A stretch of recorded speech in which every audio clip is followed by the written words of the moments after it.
In football, everything is obvious after it happens. My goal is to make everything obvious before it happens.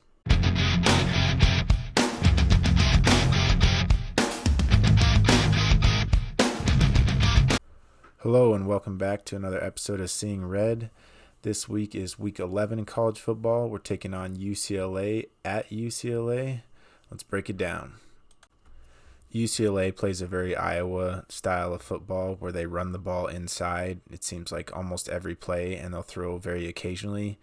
Nico Iamava, or however you say his last name, is pretty good at scrambling and doing things off schedule, but he's not the best at doing them on schedule, so it's a little bit weirder where when he holds the ball, he tends to make plays more, and he'll scramble. He's pretty fast, pretty quick, but if you can just force him to stay on schedule, he doesn't do a great job of remaining in rhythm. He's not a great quarterback at breaking down defenses.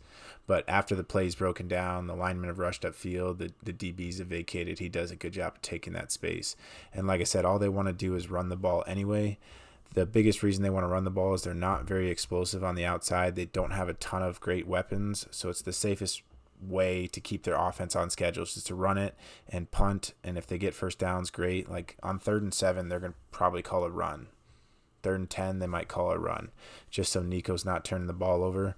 He is able to throw the ball decent at times, but other times it's just erratic. So in a lot of ways, our defensive game plan is going to be very similar to USC, just with them both running a read option style of offense.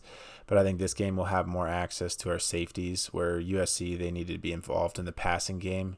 UCLA is not as aggressive or as efficient passing, so we can use those safeties more in the running game. A good way to tell what UCLA is going to be doing on offense is based on the score. If UCLA is winning or the game is tied, they're probably going to run on 3rd and long just to keep it safe. If they're behind, then they're more likely to pass. So they have a ton of different formations. They mix it up, but in all the formations, they're just trying to create different looks so they can run that read option inside. And they're running that like 75% of the time. There's not a ton of scheme things that we need to worry about on defense this week. The biggest one is just stay disciplined. They're going to be doing the same thing all day, so don't get bored and don't get lazy and just assume that's what's going to happen. You still have to stay alert and hit your keys and make sure you're not just getting sucked into them running the same thing over and over and get caught with a play action or something sneaky. So they're going to do the same thing a lot, but stay disciplined. Another key for our defense, I think, is keeping Nico in the pocket and forcing him to be a passer.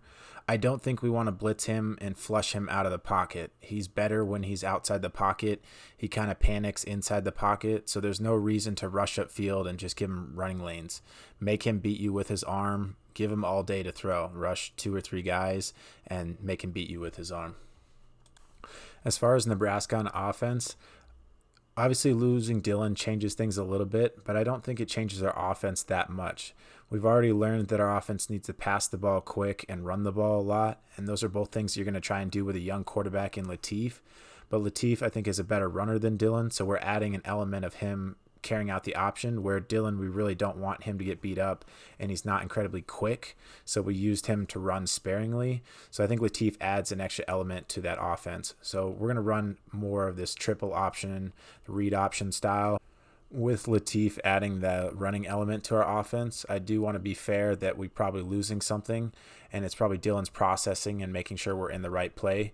I don't want to take anything away from Latif, but until he shows that he can do that, I don't want to put that on him and say that's something he's going to be able to do with ease, because a lot of that just comes with time. Just going to switch over to UCLA's defense real quick. One of the things UCLA likes to do on 3rd down, they'll walk all these linebackers up to the line of scrimmage, and then right before the snap, they'll bail out. Typically, they're just going to bail out to the center zone here. It's not a big deal, but they really want to speed up the quarterback and make him make a mistake and get the ball out quickly because he thinks it's a blitz, and they're hoping to get an interception off that. So something Latif just needs to be aware of. Biggest keys for the Huskers are just to come out with energy and kick UCLA's ass. They're not a great team, so if we pretend like they are and let them hang in the game like we did with Minnesota, it's going to be a long day. If we come out and put our foot on their throat and just don't respect them and don't pretend like they're going to do things they're not, we should be able to kick their ass. I think we win by 2 touchdowns. I think it's going to be 28-14 Nebraska. Go Big Red.